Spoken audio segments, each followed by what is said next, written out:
Hi friends, welcome to matter story. இன்றைக்கி episode வந்து எப்படி போச்சுன்னு பார்த்தலாம். ஸோ காவேரி வந்து செட் பண்ணிகிட்ருக்காங்க.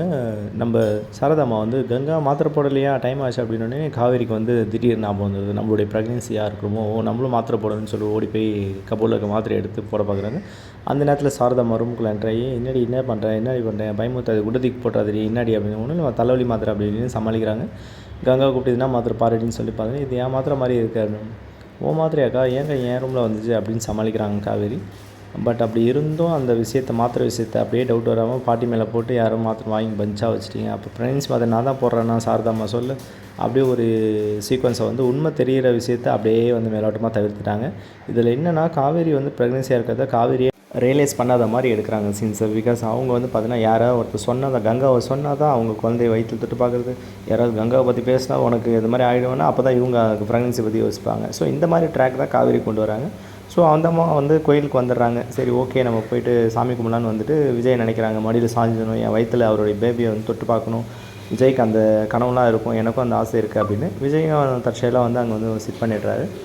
சாமி கும்பிட்டுட்டு வந்து சிட் பண்ணிவிட்டு அமைதியாக உட்காந்துடுறாரு பேசாமல். என்ன மேடம் வந்து போயிட்டு வந்துட்டிங்களா கொடைக்கானல், அப்படியே ஒண்டியாக சிங்கிள் ஹேண்டில் ஹேண்டில் பண்ணிட்டீங்க போல், பிரச்சனையெல்லாம் ஃபஸ்ட்டு போய் பயந்து ஓடிட்டான் போல், அங்கேயே ஃப்ளாட் ஆவேன் அப்படி அவன் என்ன நானும் வரேன்னா வர வேணான்னு சொல்லிட்டீங்க அப்படி இப்படின்னு வந்து விஜய் பேசுகிறாரு. என்னை பார்த்தாலே வெறுத்து ஓடுற, எனக்கு அவ்வளோ கோவம் வருது, எனக்கு நீ மரியாதை கொடுக்க மாட்டேற பாட்டி சொன்ன மாதிரி அப்படி இப்படின்னு வந்து பேசுகிறாரு. ஏன் இன்னும் கஷ்டப்படுத்துறீங்கன்னு வந்து. ஆமாம் இதுக்கெலாம் மட்டும் வாய் வந்துடும், அம்மா வீடு அம்மா பண்ணணும், ஏன் நான்லாம் இதெல்லாம் பண்ண மாட்டேன், உன் பிரச்சனையை நான் எந்தின்னு எடுத்து டக்குன்னு உனக்கு தேவையான வீடு இடம் எல்லாமே நான் முடிச்சிடுவேன்ல, உங்களுக்கு எதுக்கு பாரம், நான் என் சுமையை நான் தான் சுமக்கணும் அப்படின்றாங்க.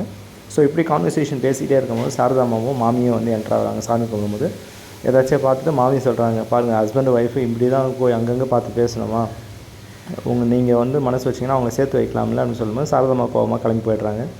சப்போர்ட்டுக்கு கோயிலுக்கு கூப்பிட்டு வந்தால் இவங்க இப்படி நம்மள நடுவில் விட்டுட்டு போகிறாங்களே. ஆமாம் அவங்க பொண்ணை பற்றி யோசிக்க மாட்டாங்க, என்னை பற்றி யோசிக்க மாட்டாங்கன்னு சொல்லிட்டு மாமியை மைண்ட் வாய்ஸ் பேசிட்டு போயிடுறாங்க. ஸோ காவேரி விஜயும் கடைசியில் வந்து விஜய்க்கு கோவம் வந்துட்டுருது. இப்படியே பண்ணிட்டு இருந்தேன்னா நான் உன்னை விட்டுட்டு போயிடுவேன், நான் எங்கேயாவது போயிடுவேன் அப்படின்னா, இப்போ நான் உன்னை பார்க்க வரல, என் குழந்தைய பார்க்க வேண்டியதான் அப்படின்னு சொல்லிட்டு கோவத்தில் பேசுகிறாரு. காவேரி என்ன சொல்கிறதுன்னு தெரியாமல் இருக்கிறாங்க. பாட்டி தாத்தா நான் தான் ஒதுங்கி இருக்கிறேன்ல அப்படின்னு சொல்ல முயற்சி பண்ணுறாங்க. பட் இருந்தாலுமே வந்து இதுவுமே நான் வந்தேன்னா என்னை கேளு அப்படின்னு சொல்லிட்டு விஜய் கோவமாக கிளம்பிடுறாங்க. இன்றைக்கி எபிசோடில் இதாங்க ட்ராக், கோயில் சீன் தான் ஃபுல் அண்ட் ஃபுல். ஓகே, நம்ம மெட்ரோ ஸ்டோரி சப்ஸ்கிரைப் பண்ணி ஷேர் பண்ணி லைக் பண்ணி கமெண்ட் பண்ணுங்கள். நாளைக்கு என்ன நடக்குது நெக்ஸ்ட் வீடியோ பார்க்கலாம். சரிங்களா? தேங்க்யூ.